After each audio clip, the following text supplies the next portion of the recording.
如果你有机会在今年6月5号以 IPO 发行价买到这家公司，1周之后你的持仓将翻7倍。这家公司就是最近在美股中的最热神股 Circle， 但市场对它的讨论热度和关注点不仅仅在飙升的股价，更在于它背后商业模式所代表的对全球货币体系的潜在颠覆。Stablecoins in focus today. Where's the intersection of cryptocurrencies and traditional finance? Hello， 大家好，欢迎来到硅谷101，我是陈倩。那么这期视频我们就来聊聊稳定币这个市场是如何迅速创造财富神话，但又毁誉参半的。其中好学生和坏小子的崛起故事又分别是怎样的？在走向监管合规的路上，稳定币是如何从充满争议到广受认可，以及它将如何彻底改变当前世界的金融体系呢？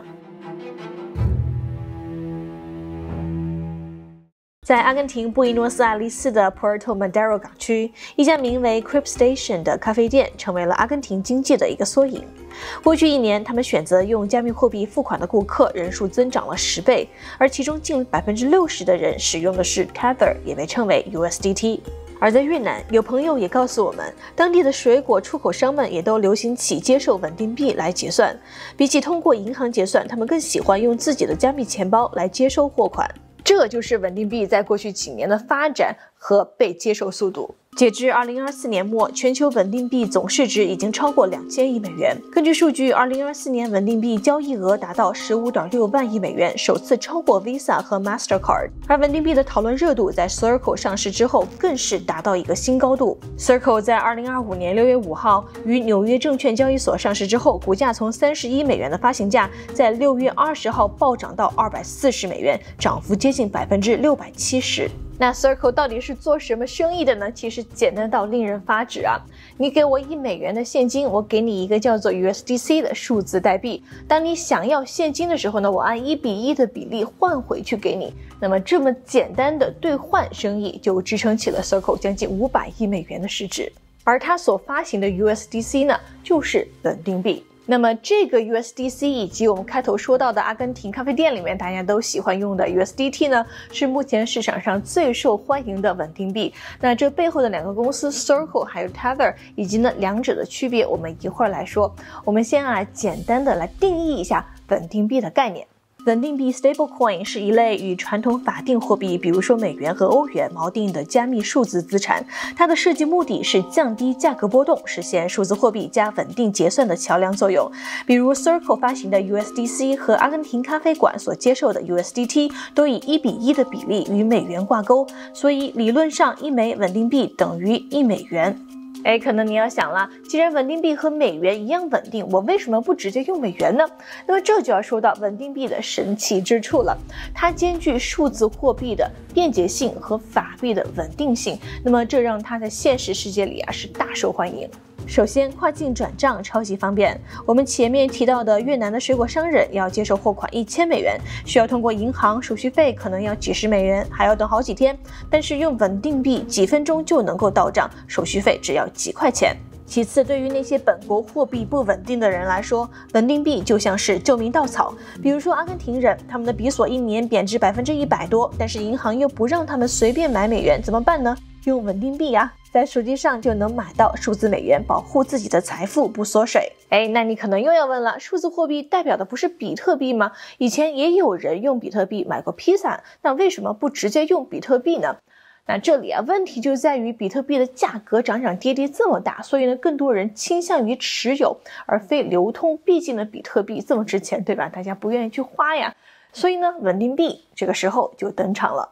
简单来说，稳定币就是穿着数字外衣的美元，它有数字货币的所有优点，转账快，手续费低，24小时不间断，但又没有其他加密货币的那种过山车般的价格波动。你可以把它想象成纸币美元数字化了，变成了可以在网上随时使用的电子美元。那还有一个更关键的问题是，凭什么说一个稳定币就等于1美元？谁来保证这个承诺呢？其实稳定币公司就像一个数字银行，当你想买100个 USDT 稳定币的时候，你需要先给稳定币公司100美元的真金白银，公司收到你的钱之后就给你发行100个 USDT。 关键来了，公司必须要把你的100美元乖乖存起来，通常呢是买成美国国债或者存在银行里。这就像是以物换物的数字版本，你给我真美元，我给你数字美元，而且我保证随时可以换回来。当你不想要这100个 USDT 了，可以随时找公司换回100美元现金，公司就把对应的 USDT 销毁掉。就这样，市面上流通的每一个稳定币背后，理论上都有1美元的真实资产做支撑。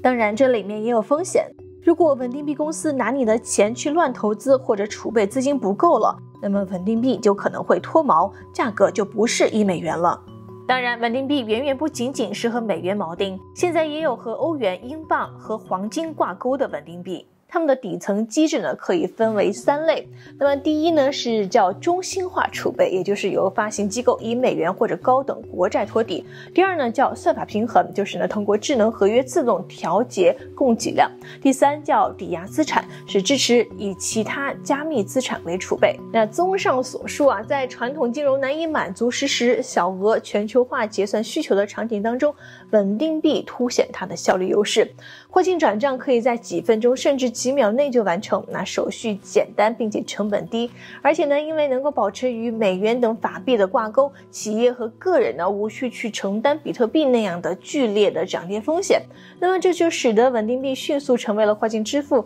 电子商务等领域的核心基础设施。那截至5月底啊，全球稳定币规模大约是在2526亿美元。根据 DeFi Llama 的数据，其中我们前面提到的 USDT 呢是占约 62.51%， Circle 发行的 USDC 呢是占约 24.32%， 其余稳定币呢是占约 13.17%。 那么接下来就让我们来看一下这神秘的 USDT 和上市暴涨7倍的 Circle 究竟都是什么来头，市面上还有什么其他的稳定币玩家呢？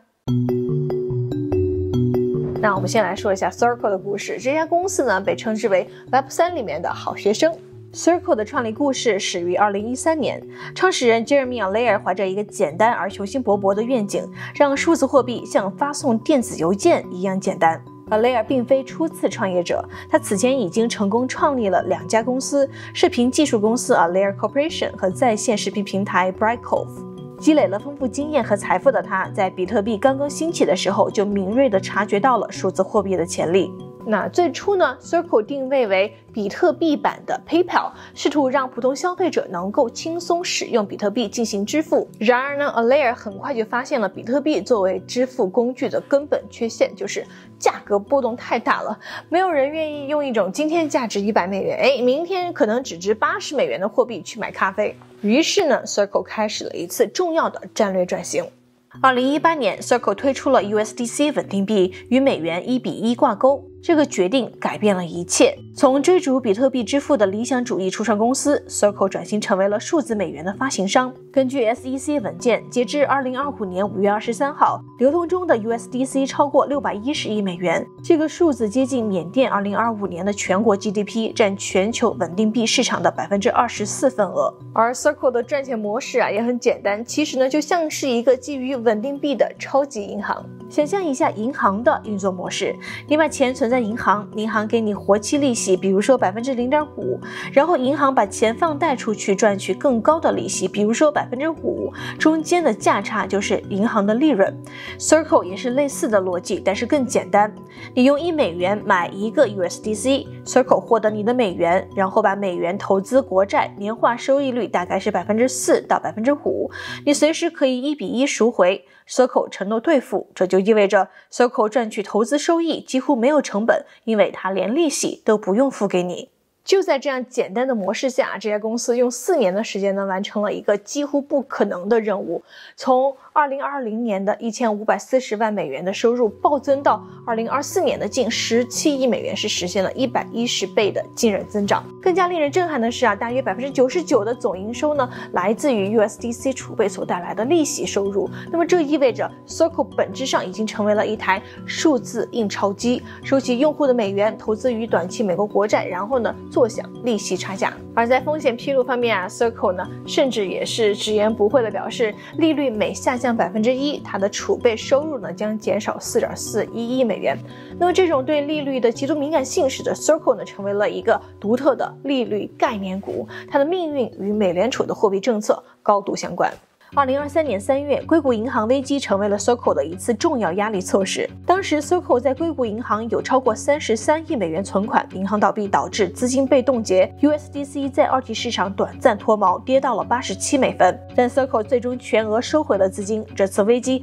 反而证明了公司风险管理能力和储备管理的稳健性。目前大部分 USDC 储备由美国国债和隔夜回购协议构成，期限都少于2个月，而大部分资金由贝莱德管理的 Circle Reserve Fund 托管，并且接受每月第三方审计。然而，在这些亮眼的数字背后 ，Circle 与 Coinbase 这家公司的关系呢，是格外引人注目的。根据招股书披露 ，Coinbase 不仅获得 Circle 储备收入的50%分成，还持有大约20%的 USDC 总流通量，这一比例从2022年的5%急剧上升。2024年 ，Circle 的分销成本高达10.1亿美元。这意味着 Circle 实际上在养活着它的最大合作伙伴。这种深度绑定的关系既是 Circle 成功的关键，也构成了潜在的风险点。去年 Circle 赚了应该是16亿美金的盈利，大概是有10亿左右都是付给了 Coinbase。这里面其实还有一个挺有意思的一个条款，就是 Circle 和 Coinbase 的这个协议披露给投资人的里面有一些具体细节是被删掉的，属于商业机密。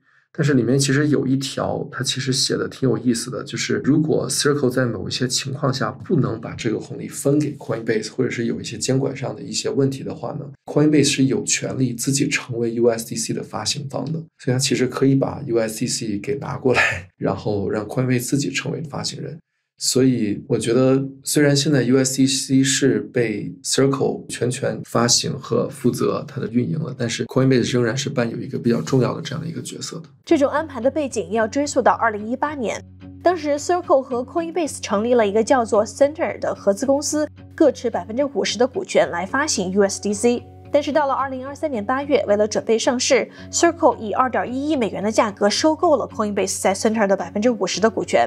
然而收购并没有完全斩断两者的利益关系。协议条款显示，只要双方履行义务，无论 Circle 是否愿意，这个分成协议都会自动续期3年，而且可以无限次展期。Circle 呢跟 Coinbase 确实是绑定非常非常紧密，而且我认为基本上是没有办法去摆脱这样的一个协议的。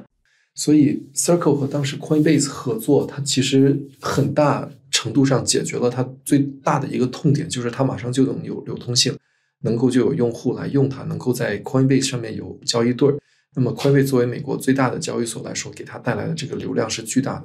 还有一个当然就是它的可信度，我觉得 Coinbase 是有巨大的可信赖的品牌的效应的。那这种绑定关系呢，既是 Circle 的优势，也是包袱。优势在于它获得了美国最大合规交易所的用户基础和品牌背书。包袱在于每年呢要支付巨额的分成费用。根据财报数据 ，Circle 2024年的17亿美元的收入中，大约9亿美元作为推广费支付给了 Coinbase， 占收入的53%。那总结一下 ，Circle 有几个诱人的特点：第一是稳定的现金流，只要稳定币在流通就有稳定的利息收入。第二呢是规模效应，管理的资金越多，议价能力越强，收益就越高。第三呢是低风险，主要投资于国债等安全资产。第四呢是高增长，随着数字支付普及，需求快速增长。而 Circle 特别强调其合规优势构成的监管护城河。与竞争对手 Tether 相比， Circle 受到更严格的监管，符合美国稳定币法案要求，也成为首个符合欧盟加密资产市场法规 MiCA 要求的全球稳定币发行商。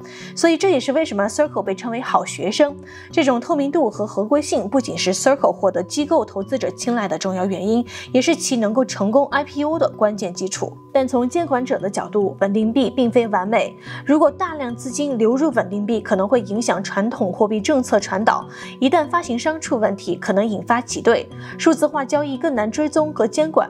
这就是为什么 Circle 选择拥抱监管的策略，用透明度和合规性来换取监管认可。那我们说完了好学生 Circle USDC 那我们再来说一下坏小子 Tether 的传奇故事与争议。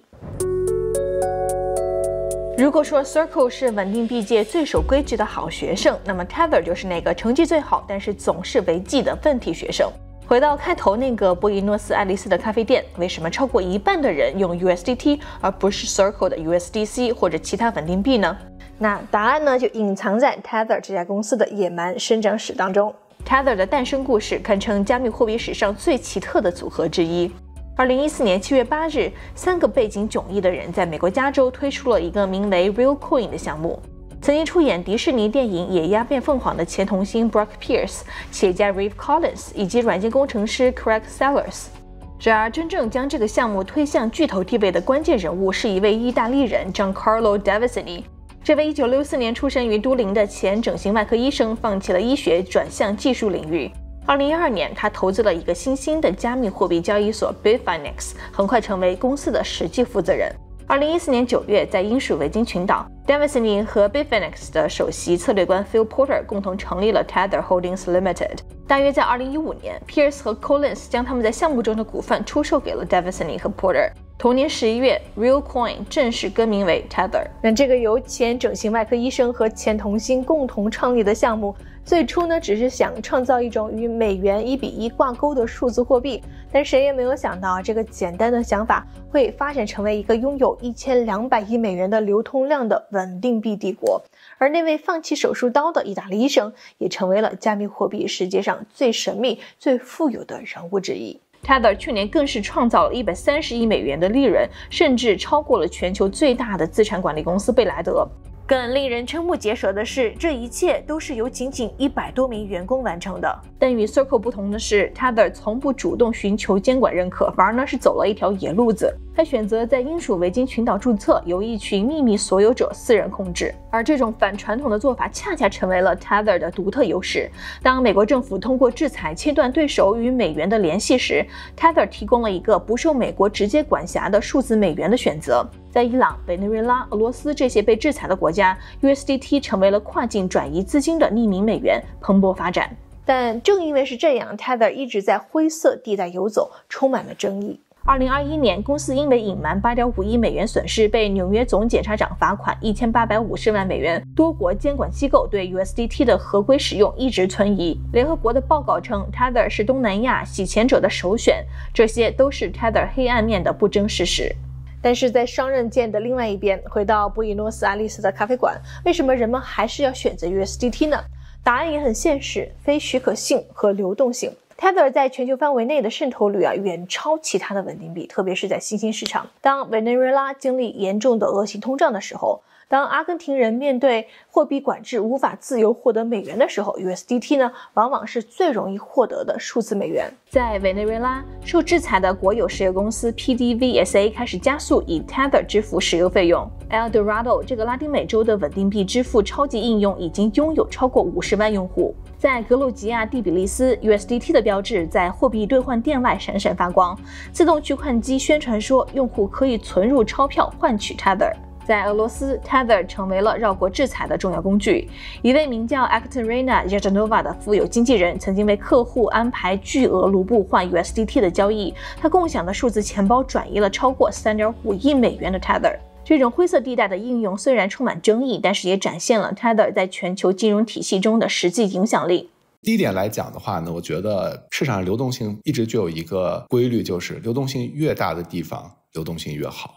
Tether 在过去的流动性一直是站在这市场流动性的前沿，当市场的这个蛋糕做大的时候，它就是往流动性最好的地方去走。另外呢 ，Tether 被大家曾经过去屡屡被质疑的是否能够实现1对1的和美元资产的严格挂钩，在今天的话，它变得很透明，以及它的大量的利润的产生，其实大家对它的信心目前是处在最高的时候。这是我觉得成功带向成功，大家永远去找最好的流动性。数字不会说谎，它的目前的流通量呢是大约为1200亿美元，占全球稳定币市场的超过60%的份额，是好学生 USDC 的2倍之多啊！看起来 Tether 选择了另外一条路，是成为了那些被传统金融体系排斥者的选择。那这种定位让它在某些特定场景下几乎是无可替代。然而 USDT 崛起的真正原因远比这复杂。USDT 的崛起与加密货币世界的出入金需求密不可分。除了为绕过监管限制而激增的需求之外，在一些暗网市场中 ，USDT 逐渐取代比特币成为毒品交易的重要支付工具，甚至大型犯罪组织利用它进行大规模贩毒。在菲律宾和柬埔寨的网络赌场和人口走私案中，它是洗钱的便利通道。在东南亚等地区，绑匪要求使用 USDT 作为赎金交易。在全球各地的地下钱庄 ，USDT 帮助资金跨境转移，规避外汇管制。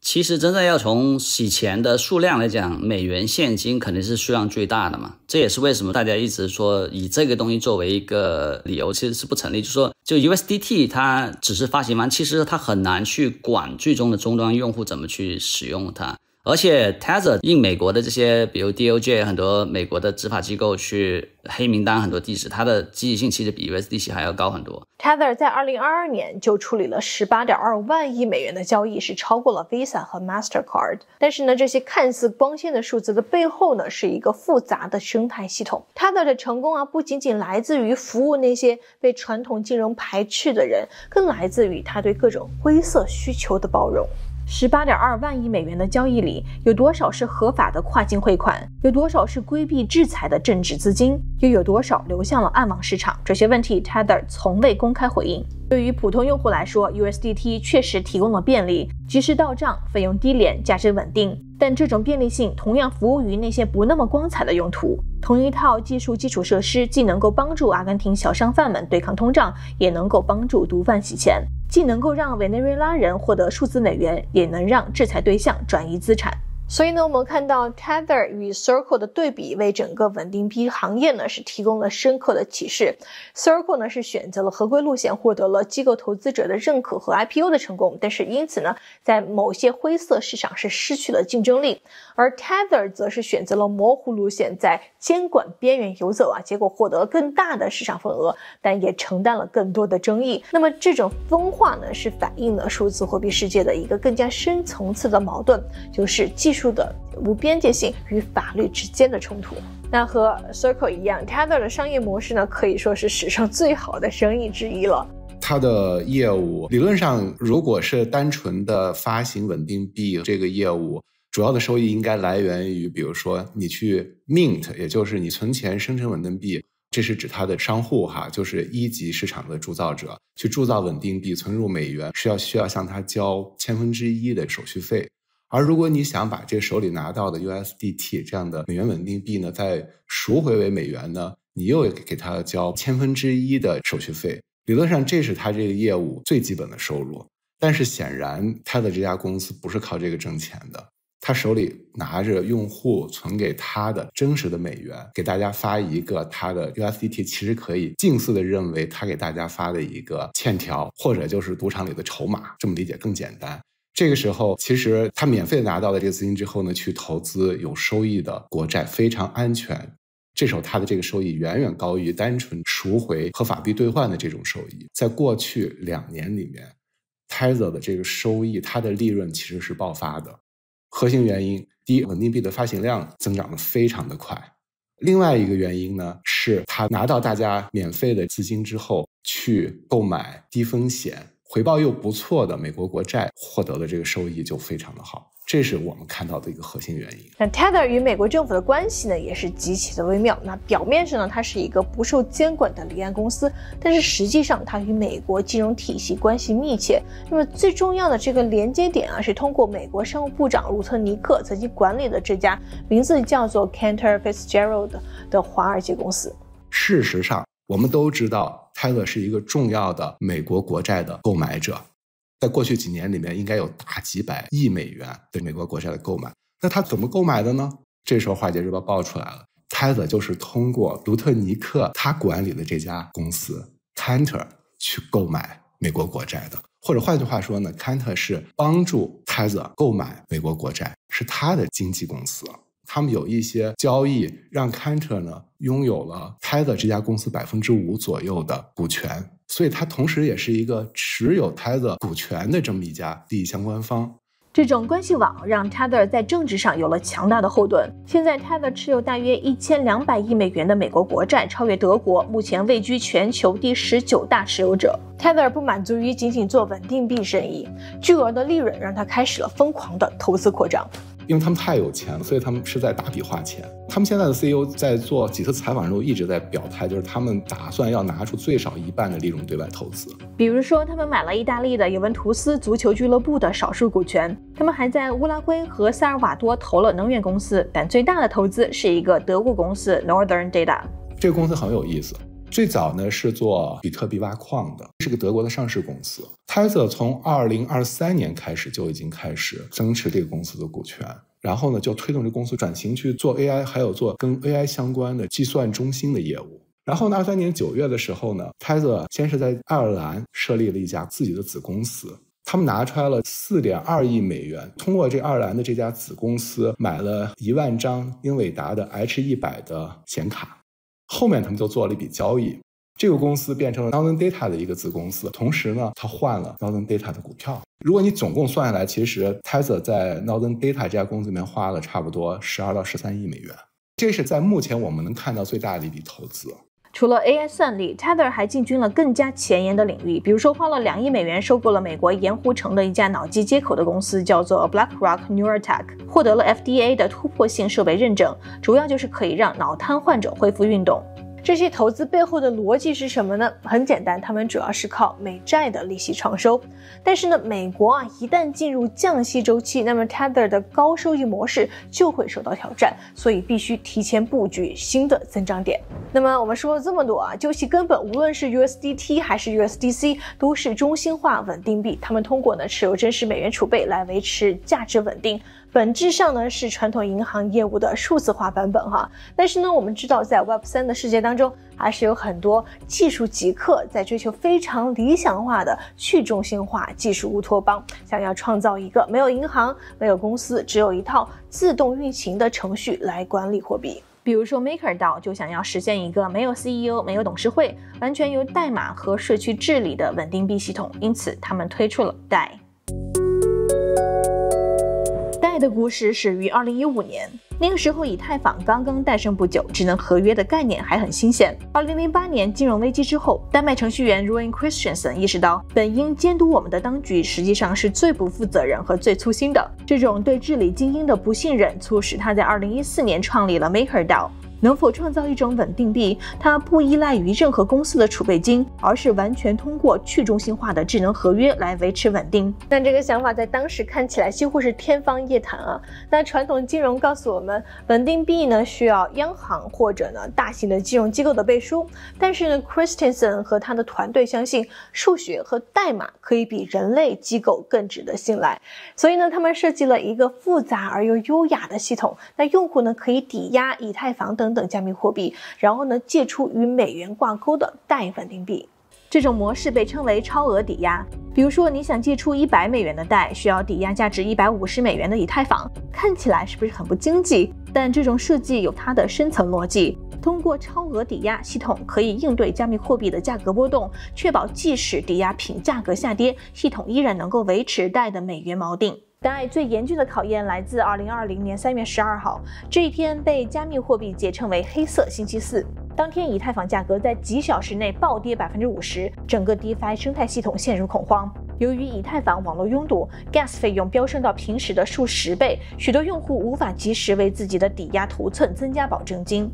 这场危机几乎摧毁了DAI系统，大量抵押头寸被强制清算，但是由于网络拥堵，清算机制无法正常运行。更糟糕的是，DAI的价格一度飙升到1.1美元以上，严重偏离了1美元的锚定价格。然而呢，正是这次危机呢，是展现了去中心化治理的独特魅力MakerDAO 社区没有 CEO 来下达指令，也没有董事会来去制定救援计划，而是通过链上投票的方式呢，集体决定了解决方案。那么社区投票决定发行 Maker 代币来弥补坏账，那么这意味着所有的 Maker 持有者呢是共同承担了系统的损失。那这种做法在传统金融中是几乎是不可想象的但是在去中心化的世界当中，它体现了真正的共同治理的理念。那与中心化稳定币的简单模式不同，DAI 的系统可以说是一个复杂的金融工程奇迹，它包含了多个精密的机制来维持价格稳定。当DAI价格高于1美元的时候，系统通过降低稳定费和DAI储蓄率来鼓励更多的人去铸造DAI，增加供应。当价格低于1美元的时候，系统通过提高稳定费和DAI储蓄率来激励人们销毁DAI，减少供应。这一切都通过自动化的智能合约和超额抵押机制完成，无需人工干预。系统还引入了稳定费机制，这相当于借贷利率，由 Maker 持有者投票决定。当DAI需求过旺时，提高稳定费可以抑制新的DAI产生；当需求不足时，降低稳定费可以刺激借贷。这种动态调节机制让DAI系统具备了类似央行货币政策的功能，但完全通过去中心化的方式实现。在去中心化稳定币这个赛道里面，大家可以看到，过去这几年，现在DAI应该是最大的，大概70-80亿美金的规模吧。但是你跟整个稳定币2000多亿美金的规模比，这个比例并没有完全往上走。其实我觉得最核心的点在于，中心化的稳定币在非许可这一块，其实并不会比去中心化稳定币差太多。我不是说完全不差，比如说DAI本身现在没有黑名单，对吧？这一点是好的，但是你真正怕黑名单的人有多少呢？对吧？在用户量里面可能1/1000都不到，对吧？对于一个中心化稳定币来讲，它的其他优势就远远超过去中心化稳定币的。而更有趣的是DAI系统在不断的进化，从最初呢只接受以太坊作为抵押品，到后来呢支持 USDC 多种加密货币，再到呢引入真实世界资产所谓的 RWA 作为抵押品。那么DAI呢一直是在扩大自己的抵押品组合。2022年 MakerDAO 甚至呢开始接受美国国债作为抵押品。那么这个曾经纯粹的去中心化系统呢已经开始与传统金融世界建立联系。目前DAI的总供应量大约为53.6亿美元，虽然远小于 USDT 的1200亿美元和 USDC 的600多亿美元，但是DAI代表了一种完全不同的可能性。也就是说，在一个由大公司和政府主导的金融世界里，DAI是去中心化金融系统的一个尝试，而它也证明这样的系统或许是可行的，而且是能够在极端压力下生存和成长的。不可否认的是市场的大头还是中心化稳定币，DAI这样的玩家呢还是太小的一个市场规模了，但是它之后会如何的发展，我们也会持续的关注。那除了坏小子 USDT 和好学生 USDC 还有极客DAI以外呢，稳定币世界还有其他的几个玩家，我们就根据 CoinMarketCap 上的流通量来看看排名前8的其他玩家，包括 Athena USDE、USD One、First Digital USD 和 PayPal USD 等等。而随着稳定币的影响力和体量扩大，它和政治的关系也越来越紧密。我们可以把当下最鲜明的3类稳定币简单的划分为3大集团。那么第一大集团就是 Tether 联盟了，包括美国生物部长鲁特克尼和他儿子运营的 Cantor Fitzgerald， 以及呢孙正义的软银。所以我就在说，其实现在稳定币已经分成了几大势力集团。第一大势力集团就是泰达已经站队了商务部长鲁特尼克，商务部长鲁特尼克和他的儿子，还有 Cantor 泰达以及他自己旗下的交易所 Bitfinex， 然后再加上泰达持股 25.5% 的比特小路，以及这次参与 CEP 的孙正义，软银也已经上了这个船。那这是第一大稳定币阵营。那第二大集团呢，就是我们前面提到的 Circle Coinbase 财团。第二大集团毫无疑问就是 Coinbase Circle 财团。但是这个集团到目前为止，我没有看到报上哪个大的政治资源和哪个大的场景推广资源，因为未来我觉得可能就是靠支付，所以说需要一个大的场景资源。所以我经常开玩笑，我说 Circle 未来的大的爆发点是不是就你现在不是在跟 Meta 谈合作嘛？那 Meta 这种又不能自己发稳定币，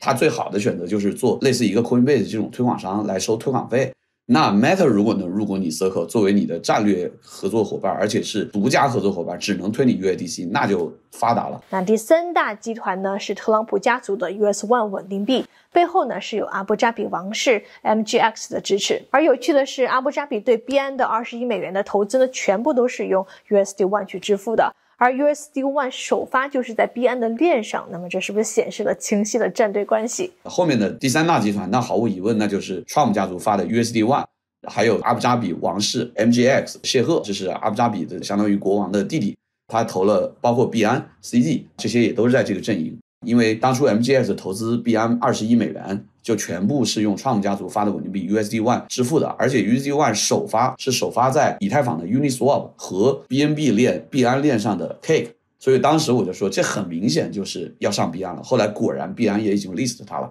所以现在你可以看到币安 CZ 已经很明显的站队到 USD One 的阵营里面了。而最近新法案的通过也是进一步彰显了政治力量想要把稳定币转化为正规军的野心啊。那我们前面提到的 Circle 暴涨就与美国国会刚刚通过的稳定币法案 Genius Act 离不开关系。6月17号，美国参议院投票通过了 Genius 法案，这是参议院首次通过监管数字资产的重要立法。该法案全称为引导和建立美国稳定币国家创新法案，首字母连起来是 Genius， 所以也被戏称为天才法案。Genius 法案可以说是为稳定币行业设定了护栏，包括全额储备支持、月度审计和反洗钱法规，要求许可支付稳定币发行方至少按1:1的比例维持美国货币、国债或者其他储备与发行的稳定币。那这个法案对于 Circle 来说呢是重大的利好消息，因为呢一方面它会增强消费者信心，并且吸引机构采用，另外一方面也是为市场提高了准入门槛，可能会彻底重塑行业格局。而对于 Tether 这样的离岸稳定币发行商天才法案就像是一个紧箍咒那么虽然 Tether 在近年来大大改善了合规的状况，但是要完全的满足美国监管要求呢，仍然是个挑战。但是他们现在是美元稳定币，他们买的是美国国债，他们的规模继续扩大，就意味着他买的美国国债的规模继续扩大。现在来看，对美国的利益还是利好的，所以现在他也没有受到美国太多的阻碍嘛，就也被邀请去白宫参加会议了。但是在全球金融秩序，尤其是美元秩序这个海洋下面， USDT 买的这点量或者它的影响力只是一滴水，全球真正说了算的是这2万多家银行。当稳定币市场的潜力显现的时候，科技和金融巨头们也坐不住了，但他们的入场之路并不是很顺利。PayPal 有4亿用户，理论上发行稳定币应该很容易成功，但是它的稳定币 PYUSD 的表现却很一般。Facebook 的 Libra 项目失败更是给所有科技公司都上了一课。当年Facebook 现在叫 Meta 了，在2019年6月宣布要创建一种由多国货币篮子支撑的稳定币，为全球数10亿无银行账户的人群提供更便捷的跨境支付服务，承诺像发送短信一样简单的进行国际汇款。它与包括 PayPal 和 Visa 在内的27个合作伙伴组成联盟，被称为 Libra 协会，目标是建立一个通过智能手机实现的即时支付全球网络，为无法获得正规银行服务的人群提供服务。然而这个看似前景光明的项目从宣布的第一天就遭遇到了全球监管机构的强烈反对。面对来自美国国会、欧盟各国和其他监管机构关于货币主权、金融稳定和反垄断的重重质疑，以及 PayPal、Visa、万事达卡等核心合作伙伴的相继退出，项目被迫多次调整策略，并且更名为 Diem， 最终还是在2022年1月宣告失败。实际上我的个人观点， Crypto 就是美元。如果 Zuckerberg 当时坚定地说 Libra 就是美元在数字时代的有力的补充，他可能就赢了。所以你可以看到今天特朗普政府做的许多的政策举动，为什么我说它是系统的回归了非常古老的自由传统。 Zuckerberg 代表的 Libra 的梦想，甚至包括以太坊代表的是全球化的知识精英或者是财富精英的全球化理想，它展现出来的就是一揽子货币全球开源开放，完全的去中心化。但实际上回归到金融的本质，到今天特朗普展现的就是你也可以简单的说它是光荣孤立，但实际上它是一个非常本土化的选择，非常右派的选择，就是你必须完全捍卫美元的定价权。这就是美国天命论或者美国特殊论，只有你捍卫美元的定价权和特殊天命地位，你这些创新项目就都可以得到支持。而一旦你试图创造一个全球化的新货币，就好比你在英语或者中文、拉丁文之外发明了一个世界语，这件事情的难度是非常大的，不会有人用的。相比之下，摩根大通的 JPM Coin 现在叫做 Connexus Digital Payments， 选择了更加保守的路线。JPM Coin 是一种许可代币，专门服务于银行间支付和大型企业客户，主要用于跨境支付、即时结算和可编程支付等场景。最近 JP Morgan 还宣布了新的 JPMD 项目，计划在 Coinbase 的公共区块链 Base 上推出存款代币，为机构客户提供全天候结算和利息支付功能。传统的支付巨头们也在积极拥抱稳定币技术。万事达卡在4月率先宣布推出全球稳定币接受和支付功能，让用户能够在全球超过 1.5 亿个接受万事达卡的商户位置使用稳定币进行支付。Visa 同样在积极布局，早在2020年就与 Circle 建立了战略合作关系，并在其支付网络上启动了 USDC 稳定币的结算试点项目。其实 Visa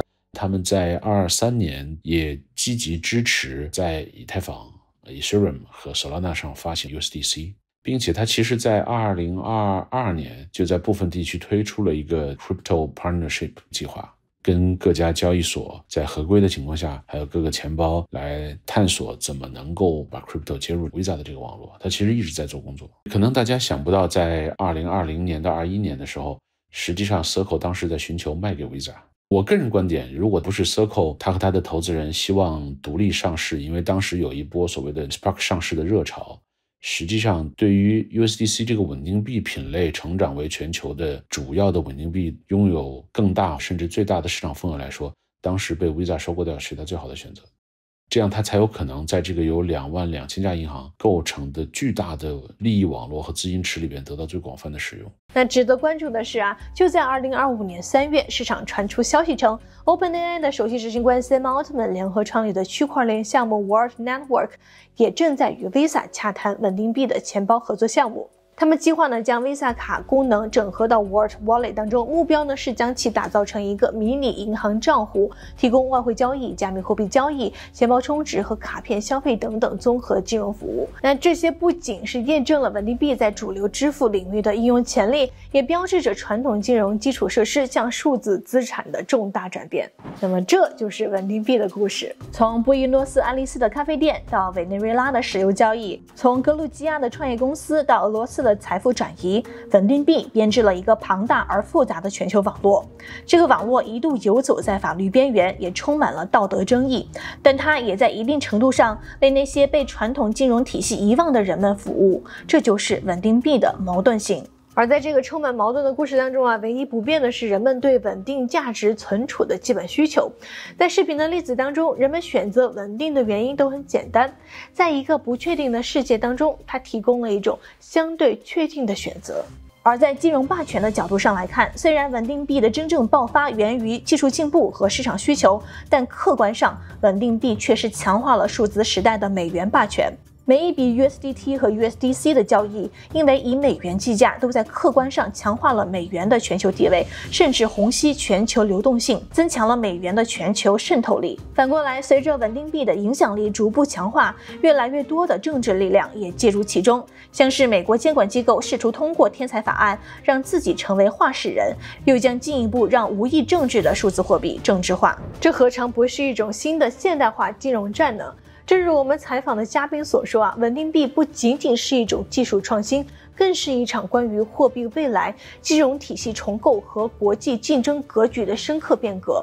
在这个变革中，无论是企业、投资者还是普通的用户，都需要去理解这些新工具的运作逻辑和潜在的风险。而这个故事才刚刚开始。在数字化转型时代，有一点是确定的，它已经成为全球金融体系中不可忽视的力量，我们也会为大家继续的关注。好的，那么以上就是本期硅谷101视频的全部内容了。你们的点赞、关注、留言和转发是支持我们做好深度科技和商业内容的最佳动力。我是陈倩，那我们就下期视频再见啦，拜。